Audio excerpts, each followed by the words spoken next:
Welcome to Manager Tools. Today we have something special for you. Earlier this year, Mark was asked to present in Paris at the USI conference. USI welcomes over 1,200 attendees, from members of the board to operational teams, all committed to changing their organizations for the better and quenching their curiosity.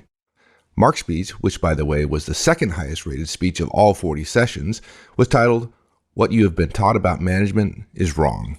Enjoy. I'm thrilled to be here today. I have to teach you everything I know about management in 20 minutes, which is easy because management really isn't all that hard. The biggest problem with management today is that the vast majority of people have been taught wrong things about management.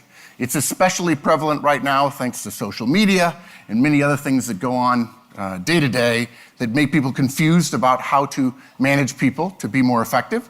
You've probably heard before things like you should be fair with your people.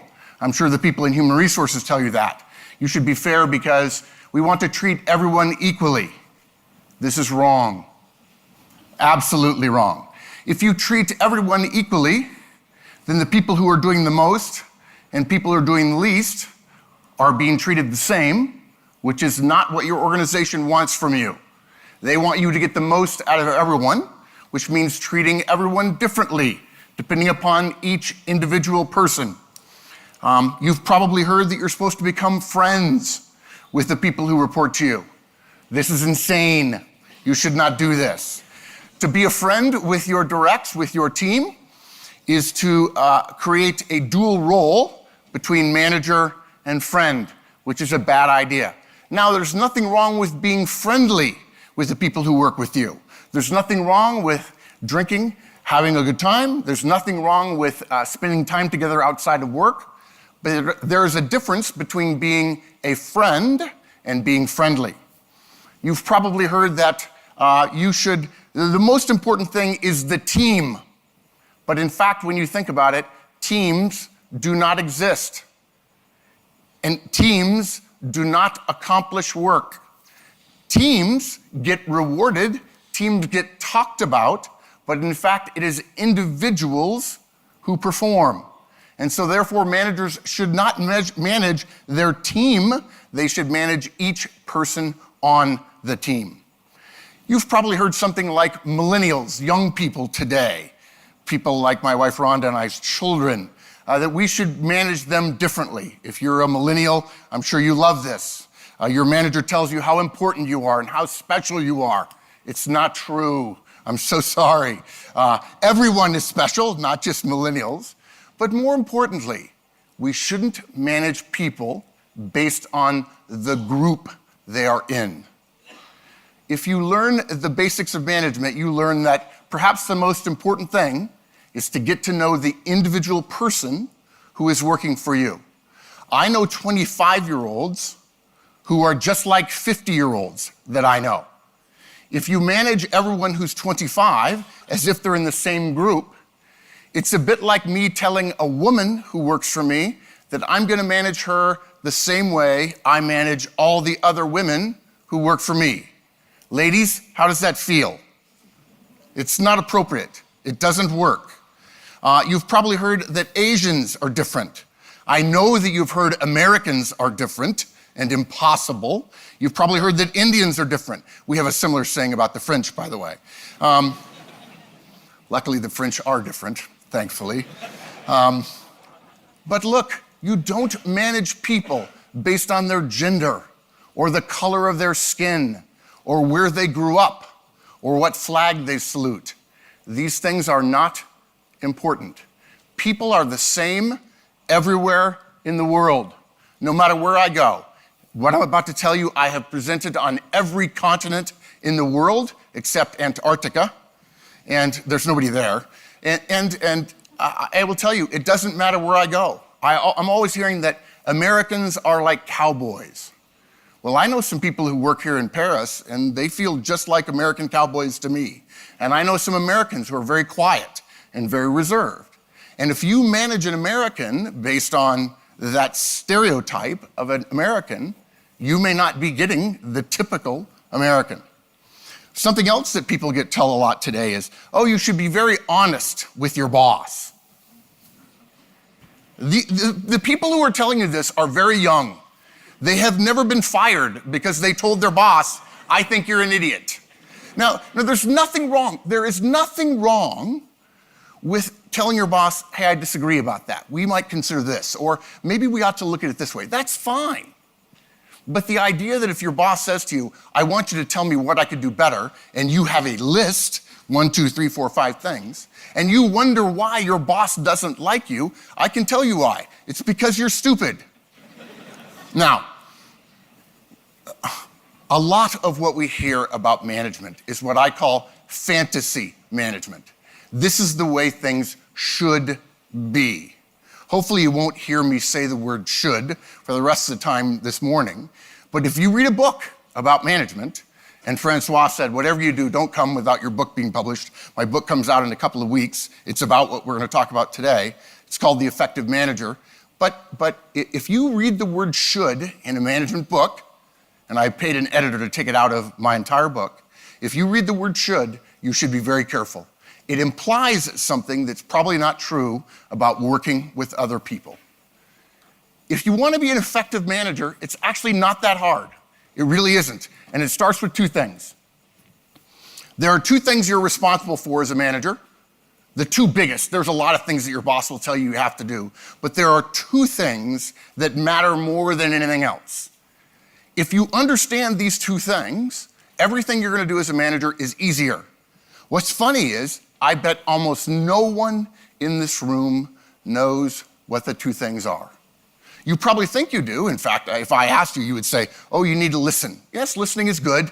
There's no question. Or, well, you need to get to know your people. Yes, I already told you that. But really, it boils down to 2 things.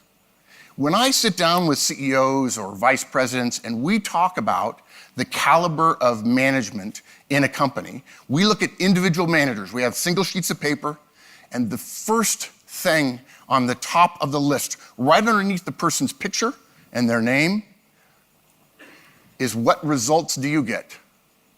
The most important thing you do as a manager is to get the results that your company wants to get. If you're sitting here now and you're a manager and you can't say, Mark, here are the 3 things my boss expects me to do. She wants me to do this, she wants me to do this, and she wants me to do this in that order. If you can't say that right now, probably every other choice you're going to make as a manager is going to be questionable. What your boss wants from you is what the organization needs from you and from her boss and on up to the top.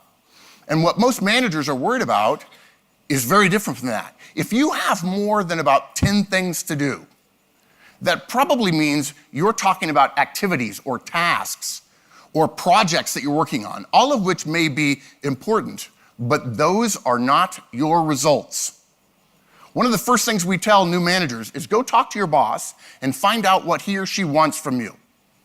And unfortunately for many of you, if you took that guidance today and went back to your company and said, okay, boss, what do you want from me? Your boss would not be able to tell you, which makes things very hard, which leaves you in a situation of having to choose for yourself, which most people won't do, or what the vast majority of managers end up doing today is saying, well, she won't tell me, and I don't know, and it's not in my job description, and it's not legally required, and so I'm just gonna work really hard on everything. I'm gonna do email late at night. By the way, I'm gonna do a lot of email, and I'm gonna complain about email all the time. Here's a hint for you. If you do something a lot, you don't hate it. And people tell me all the time I hate email, and I say, well, stop doing it. Oh, I can't stop doing email. You are not going to become a great manager by doing email all the time. It doesn't work. I don't know any. In fact, the greatest managers and executives I know say, I really don't need email. Admittedly, most of them started their careers before email came along. Some managers are very good about email, but if you ask managers over and over and over again, the very best, what is really most important? They'll say, it's not hard. Do whatever your job is. Get the results your boss wants from you. And when I say your boss, let's be clear. The organization is probably not going to tell you. It's easy if you're in sales. It's easy if you're in quality. It's probably easy if you're in production. It's much harder if you're in almost any other area. Marketing is very hard. A lot of operations is very hard. There are many places in organizations where it's very hard to measure. One of the next challenges that's going to happen in the next 20 or 30 years in organizations, when digital becomes more and more important for managing, it won't transform management. Digital technology will not transform management because management ultimately ends up being about relationships between people. But the great thing that digital technology is going to do for us is allow us to measure how we do the things we do. And one of the things measurement digital technology is going to do for us is help the vice presidents and the directors and the senior directors, everybody in the middle of the company, to define for their people, here are the things that are most important to you. Okay. Unfortunately, we have to do something else besides results. And the reason why is because if I told all of you, the only thing I'm going to measure you on is results, very quickly you would get yourself in trouble. In fact, when management was invented about 150 years ago, a little bit longer, managers that were told all you have to do is get results, and they very quickly started to abuse their people. If you've done any work on Wall Street, you know that the only culture that matters on Wall Street is results. And that's why it's very hard to start your career on Wall Street. They work ungodly hours. It's very, very difficult. There's some places in Silicon Valley that are this way too. All that matters is results. But the best managed companies in the world have learned something else. After we measure you for results, we're going to measure you on something else as a break to create some tension to keep you from going off a cliff when it comes to managing your people. And the second thing you have to do is you have to keep your people. These are the only two things that matter. If you want to get promoted and you work in a company that's well managed today, the two things you need to do is get your job done, whatever those things are, whether it's sales or quality or production or engineering or whatever, and then keep the people who work for you. You cannot crack the whip, as we say in America, in order to get more production if in fact it causes you to lose people. Typically, the cost of people in an organization is 50%, meaning by definition, it's the biggest cost an organization has. Most of you know, if you're trying to hire, how hard hiring can be. And by the way, that's a whole nother problem we don't have time to talk about today. Most managers are horrible at hiring. They tend to hire people just like themselves, which is good for a while, and then it starts to break down. So, we only have to do two things. We have to get results, and we have to keep the people we have. By the way, I know there's somebody you're thinking about right now who works for you, and you're thinking, well, there's one guy I really don't want to keep. Okay, maybe two. Well, the first rule about that is it's your fault, okay? Because you hired them. And so therefore, as an aside, I'll just mention, if you want help on these two things, I'm going to tell you the four most important things you can do, but the thing that happens before that would make this even easier, these two things, if you really want to make them easier, start making it harder to get hired by your company. If you're not having 5, 6, 7, 8, 9, 10 people interview the person that comes to work for you and have the person feel like it is impossible to get hired by your company, if it's not that hard, almost impossible, then it's not hard enough to get hired by your company. The only thing worse than having a position open that you can't fill is filling it with the wrong person. Who here's ever hired somebody, thought it would work out, and then later discovered it didn't work out so well, and you liked that? Anybody? No. Everybody hates it. Every manager I know says the same thing. Oh gosh, whatever you do, I've done it for a while, whatever you do, don't hire the wrong person. And usually it's because we're so desperate for a person. If you want better results and you want to keep the people you have, make sure that you make it very hard to get hired. Okay, but for the people you already have, you're stuck. What do you do with those people? It's actually not that hard. For the last 25 years, my firm, I'm an engineer from the military academy at West Point. I didn't like sitting in audiences like this. I'm sure I'm wonderful, but most of the time, there are places that the speaking is boring and terrible. But regardless, I would sit and I would wait for the speaker to tell me what to do. Tell me what to do. What should I do? And they would say things to me like, well, Mark, you need to be visionary. What does that mean? I don't get paid to be a visionary. I actually have to make sales next quarter. Mark, you should be approachable. And I think to myself, well, I'm actually a pretty nice guy. People feel comfortable talking to me. Don't ask my wife about that. She'll tell you otherwise. And then they say, oh, Mark, you need to learn how to see around corners. Raise your hand if you can do that. Does anybody here do that? If you can do that, I want to meet you. I'm sure there are people who say, oh, he's a visionary. He can see around corners. But I can't do that. And so what we've learned in the last 25 years, we started measuring managers. We started measuring them to find out what kind of results they got and whether or not they kept their people. And here's what we learned. There are 4 things you need to do. First, you need to know your people. And by the way, if you're thinking that the math of this is 25% for each of the 4, it's not. It's actually 40% of the value of these 4 behaviors is in know your people. 30% is in talking about performance. Those 2 things alone, know your people and talk about performance, are 70% of the behaviors you need to do in order to get the results you need and to keep your people. Results and retention, these are the 4 behaviors that make the most difference. Our data show, in fact, that if you do these 4 behaviors 1 standard deviation better than the average manager, you will get results that are 2 standard deviations better than the average manager. It's that easy. Know your people, talk about performance, ask for more, and push work down. Briefly, what do I mean by those things? And in fact, in our company, all we did was create tools to make it easy for you to do those things. But basically, know your people. Get to know the individuals who work for you. Who they are, what they like, what they don't like, what they're good at. And, as Peter Drucker will tell you from many years ago, you will not get great results by fixing the weaknesses of your people. Managers try this all the time, trying to lift up the weakest part of your people. It doesn't work. What you actually have to do is leverage the strengths of the people who work for you. But if you don't know them, you can't leverage their strengths. I'll give you a simple test that many of you won't like. Raise your hand. Raise your hand if you're a manager now. Okay, keep your hand up. No, hands up.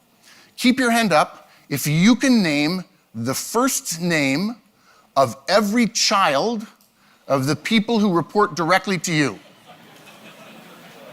Okay, now, listen to me. I'm an engineer. My wife will tell you, I don't like people. I don't. I'm not a natural people person. I can fool you for 20 minutes, but you'd figure it out after a while.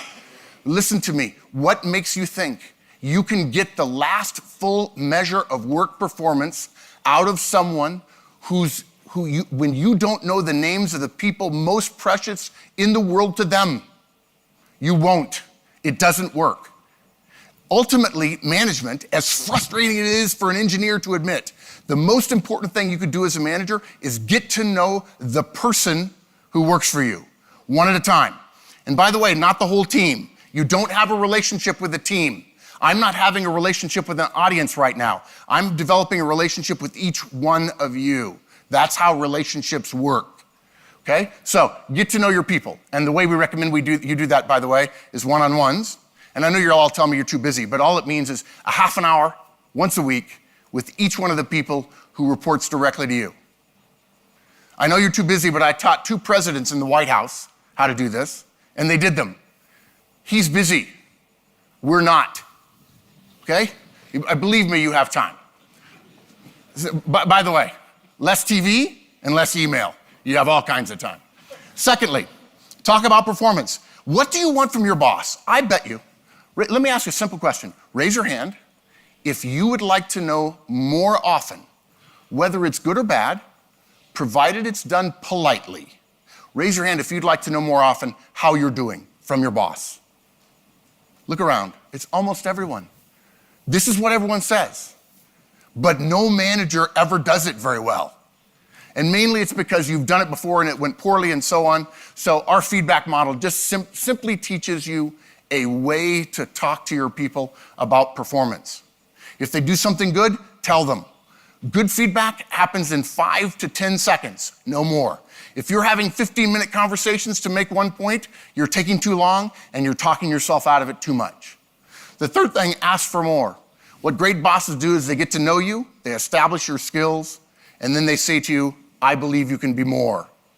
They help you get there over a period of weeks or months. And then when you get here, what do? They raise the bar again. If you want your organization to be great, it doesn't just come from hiring more people. It comes from getting more out of the people you already have. And believe me, I talk to a lot of individual contributors. I talk to a lot of managers.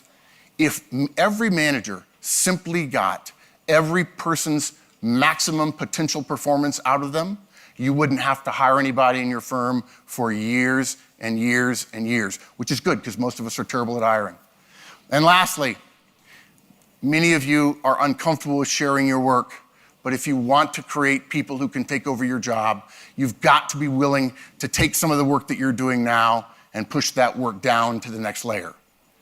If you think you trust your people, if you would tell me that I trust the people who work for me, and then you also say, but they can't do my job, they are beginning to believe that you don't trust them. Ask yourself, if your boss says, oh, sure, I trust you, but no, there's none of my boss you can do, none of my job you could do, after a while you would say, maybe she doesn't trust me after all. And that's exactly what your directs think of you. And it's a very hard truth, but there it is. 4 behaviors: one-on-ones, feedback, coaching, and delegation. And actually, I said that wrong. Let me say it differently. Know your people, talk about performance, ask for more, and push work down.